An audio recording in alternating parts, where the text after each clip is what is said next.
The garbage trucks stopped before sunrise. Construction cranes froze above half-built buildings. Delivery trucks sat idling outside closed warehouses. Nothing was broken, nothing was stolen, but an entire city had just slowed to a crawl. Because somewhere behind the scenes, someone had decided the work would not move today. And when the work stops, the money stops. That is where real leverage begins. Most people picture organized crime on street corners. But the real money was never in the street. It was in industries that cities could not live without. Garbage had to move every morning. Concrete had to pour on schedule. Trucks had to deliver goods across state lines. When those systems run smoothly, nobody notices. But if someone gains control over the work itself, they gain something far more valuable than cash. They gain leverage. Once organized, crime understood that leverage. The strategy became simple.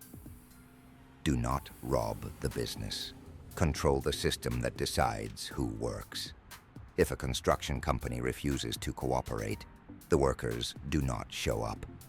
If a garbage company refuses to cooperate, the routes suddenly stop. And if a trucking company refuses to cooperate, deliveries quietly disappear. No gunshots, no headlines, just pressure applied exactly where it hurts. This is why the same industries kept appearing in federal investigations: construction, garbage hauling, trucking, labor unions. Not because they were glamorous, because they were vulnerable. Each one depended on workers, contracts, and schedules that could be interrupted with a single decision. And once someone learned how to control those pressure points, the system could be influenced quietly from the inside. What emerged was not chaos, it was structure. Certain crews handled certain unions, certain families influenced certain industries, and certain jobs could not begin until the right people approved them. This is how organized crime moved beyond street operations and into infrastructure.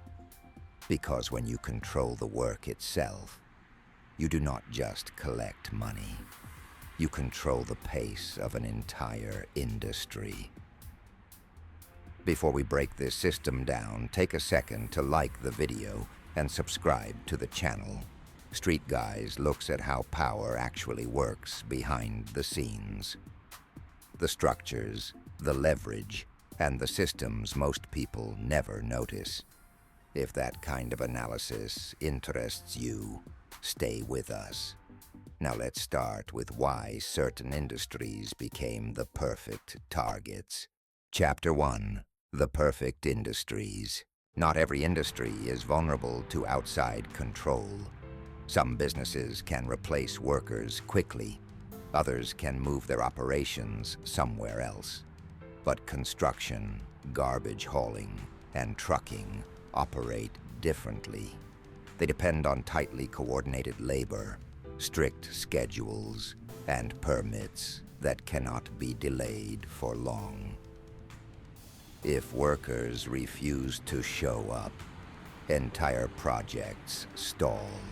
And when delays cost thousands of dollars every hour, pressure builds fast. Think about what happens when garbage collection stops for even one day. Trash piles up. Health officials start making calls. City leaders begin demanding answers. The same pressure exists on construction sites. Concrete cannot sit in trucks for hours. Steel crews cannot simply wait for weeks. These industries run on timing. And when timing is everything, the people who control the workers hold the real leverage. Labor sits at the center of these industries. Without workers, trucks do not move. Concrete does not pour. Buildings do not rise. That is why labor unions became the pressure point. Unions were created to protect workers and negotiate fair conditions. But any organization that controls thousands of workers also controls something else: the ability to stop work entirely. Imagine a construction project worth millions of dollars. Every day the job stops, the company loses money. Equipment sits idle. Investors grow impatient. Deadlines begin to slip.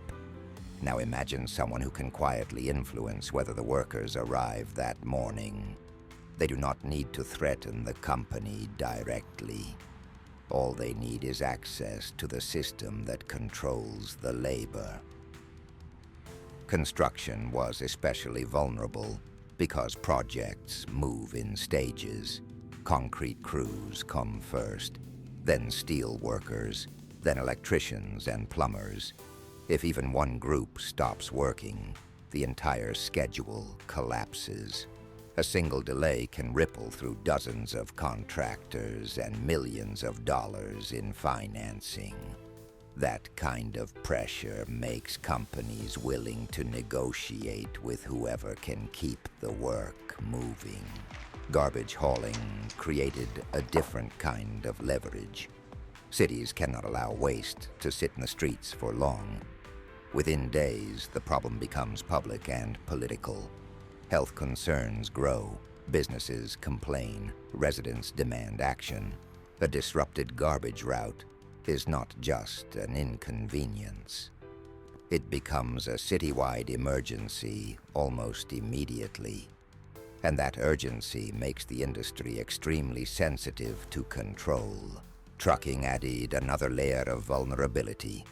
Factories depended on deliveries arriving on time. Stores depended on goods moving across state lines. Construction sites depended on materials reaching the job. If trucks stop moving, the supply chain begins to break. And when businesses cannot receive materials or ship products, the financial losses start spreading quickly through the economy. What made these industries unique was not just the money involved. It was the interdependence. Construction needed trucking. Trucking needed union drivers. Cities needed garbage routes cleared every morning. Each system depended on the other, which meant that influence in one part of the chain could quietly affect everything connected to it. For organized crime, this was not about taking over businesses. It was about identifying pressure points. Where can work be slowed? Where can contracts be influenced? Where can decisions be quietly redirected? Once those pressure points were understood, the system could be approached carefully, not with chaos, with strategy. By the time investigators began asking questions years later, the pattern had already formed. Certain unions influenced certain industries. Certain crews maintained relationships with certain contractors. Nothing looked dramatic from the outside. The trucks still moved. The buildings still rose. But behind the scenes, control had quietly settled into the system. Chapter 2: How Control Actually Worked. Once influence existed inside the labor structure, control did not need to be loud. It worked through quiet signals. A contractor would submit a bid for a large project. Another company would submit one as well. On paper, it looked like normal competition. But sometimes the outcome had already been decided, because certain bidders knew when to step back, and certain bidders knew when they were expected to win. This practice became known as bid rigging. Instead of companies competing freely, certain contractors would rotate who won major projects. One company wins this job, another wins the next, Everyone still submits bids, so the process appears legitimate. But the real decisions happen beforehand, in conversations that never appear on paper. And the companies that cooperate continue receiving work. Labor influence made those arrangements possible. If a contractor refused to cooperate, the project could suddenly develop problems. Workers might walk off the job, equipment might sit unused, inspections might be delayed. None of these obstacles needed to last forever, just long enough to make the contractor reconsider whether cooperation might be the easier path. Another mechanism was the no-show job. On paper, an individual appeared on the payroll of a construction company or union job site. But in reality, that person never reported for work.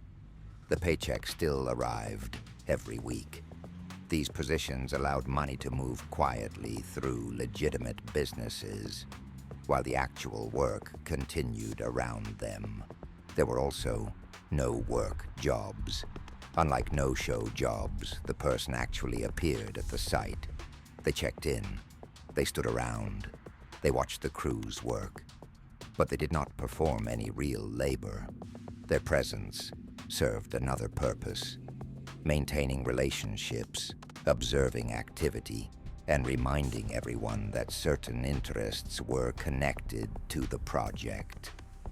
Control also extended to garbage hauling routes. In many cities, the companies collecting waste operated in carefully divided territories. Each route represented steady income from homes, restaurants, and businesses. If a new company tried to enter those areas without agreement, pressure often followed, because once routes were established, they were expected to remain exactly where they were. Construction projects followed similar patterns. Large developments required cooperation from multiple unions: electricians, concrete crews, steel workers, teamsters delivering materials. If even one group refused to participate, the entire project could slow to a halt. That meant influence within one union could ripple through the entire construction schedule. Sometimes the pressure was subtle. A contractor might hear that a project could face unexpected delays. Other times it was more direct. Certain companies were told that cooperating with the established system would make future work much easier. Most businesses simply wanted their projects completed. And when millions of dollars were at stake, many chose stability over confrontation. Over time, these arrangements created a predictable rhythm. Contracts moved between familiar companies. Union relationships stayed stable. Projects began and finished without disruption. From the outside, everything looked normal. But beneath the surface, an informal system had taken shape. One that blended legitimate business with quiet influence over who worked, who waited, and who profited. The system worked because it rarely attracted attention. The buildings were finished. The garbage was collected. The trucks kept delivering goods. Cities functioned. And as long as the work continued, few people asked questions about how decisions were really being made. But eventually, investigators began to notice that the same names kept appearing in the same places. Chapter 3: Power, Exposure, and Crackdown. For years, the system remained largely invisible. Construction projects kept rising.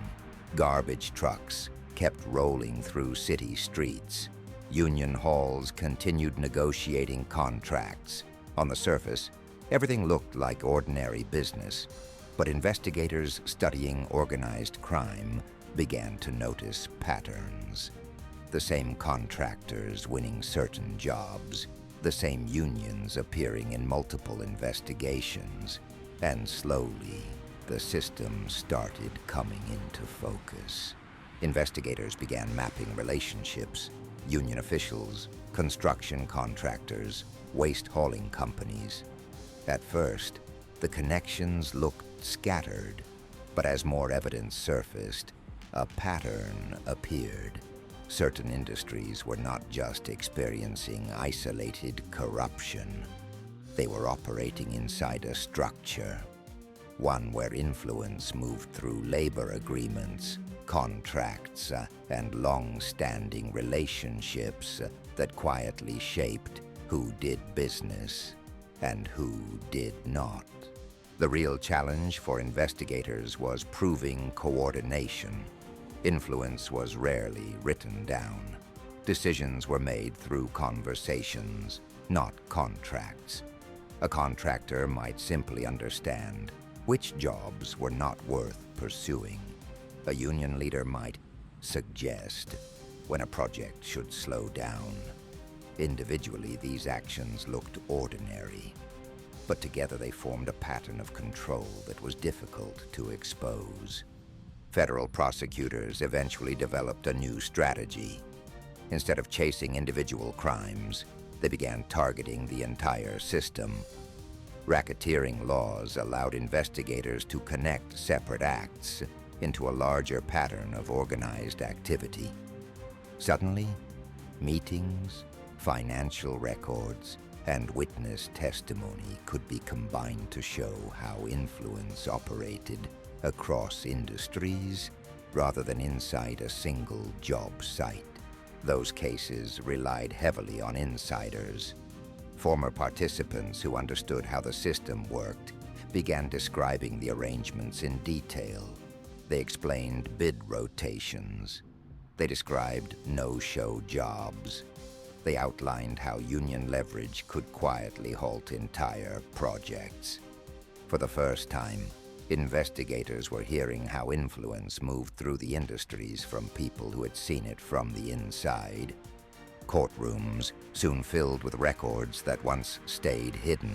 Payroll sheets, union membership lists, construction contracts tied to the same network of companies. Individually, each document looked routine, but together they showed something larger.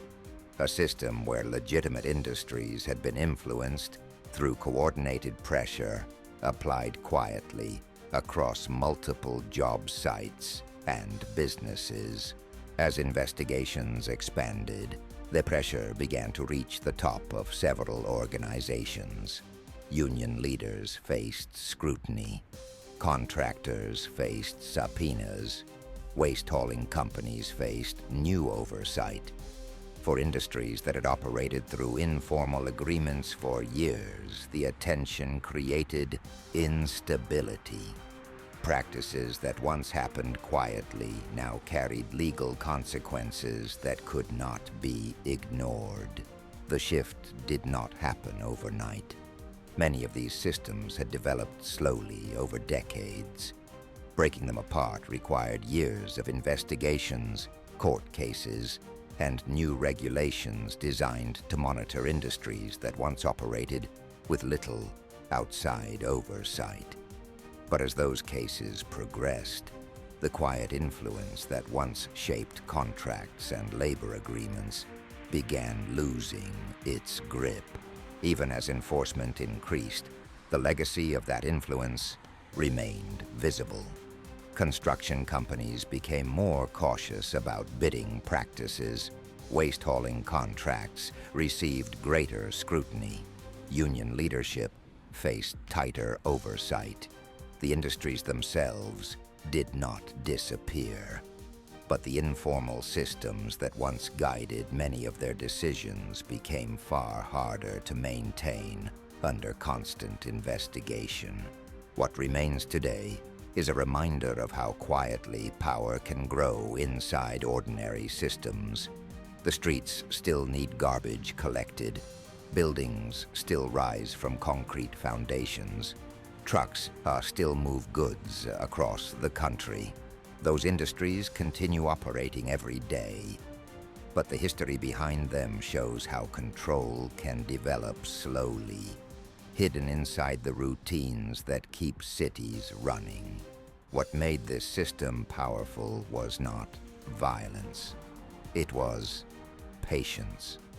Influence grew slowly inside industries most people never thought about.